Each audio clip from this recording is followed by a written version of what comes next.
जय श्री हरि विष्णु। दोस्तों, कार्तिक का महीना भगवान श्री हरि विष्णु को अत्यंत ही प्रिय महीना है। इस महीने में भगवान श्री हरि विष्णु अपनी योग निद्रा से जागते हैं।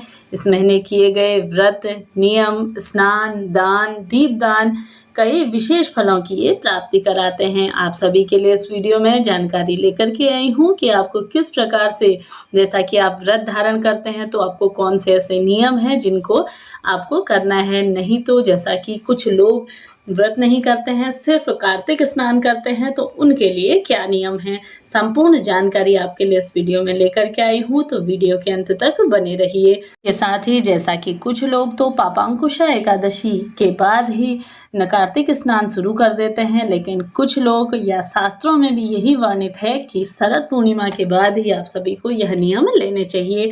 साथ ही इस महीने देवी लक्ष्मी स्वयं धरती पर भ्रमण करती हैं और आप सभी से किए गए जैसा कि तुलसी माता की पूजा, पीपल वृक्ष की पूजा, स्नान दान के जो नियम हैं उन्हें करने से जीवन आपका सुखमय बन जाता है।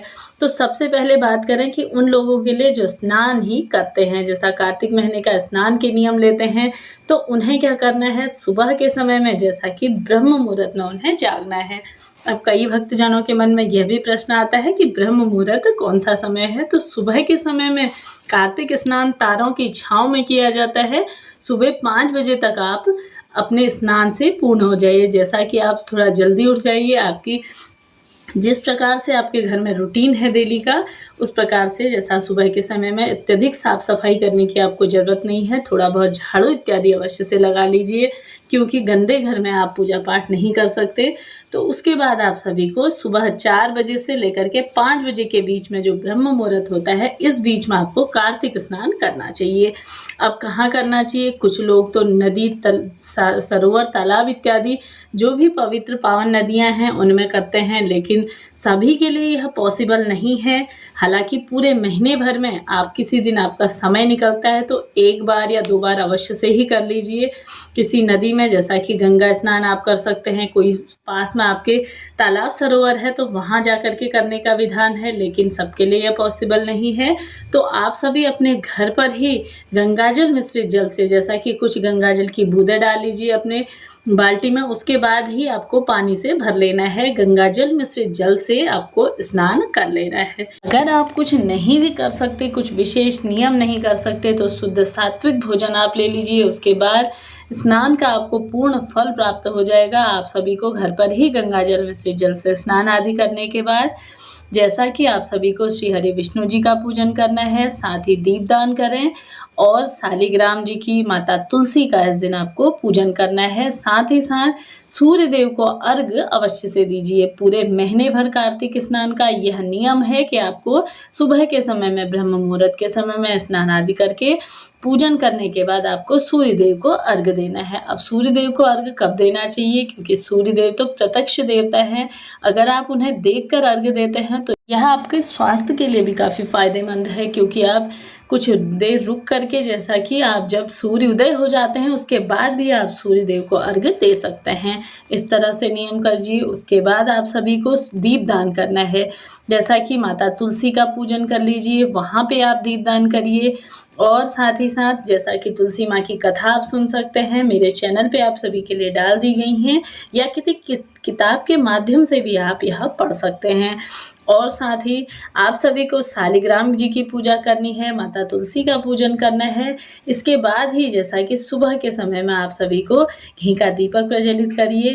देखिए, दीपदान का इस दिन विशेष महत्व है। तो आपको कहाँ पे दीपदान करना है, कौन कौन सी ऐसी जगह हैं जहाँ आपको दीपदान करना है?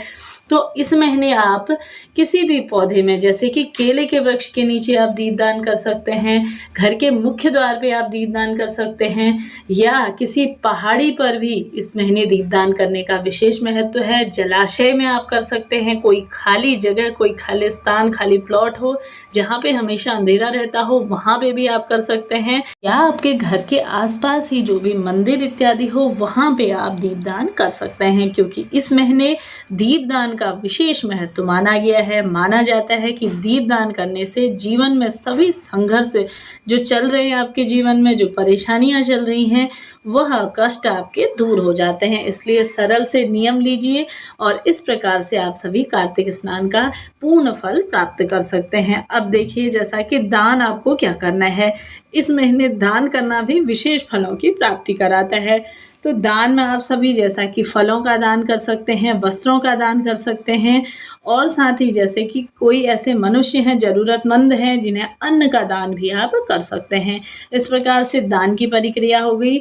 अब जैसा कि कुछ लोग व्रत धारण करते हैं, व्रत धारण जो करते हैं उनके लिए अलग से नियम जुड़ जाते हैं।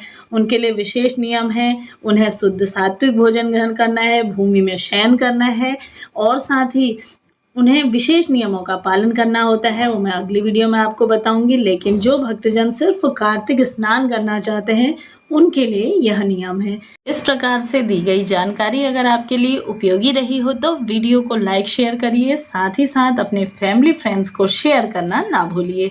मिलते हैं नेक्स्ट वीडियो में, तब तक के लिए जय श्री हरि विष्णु।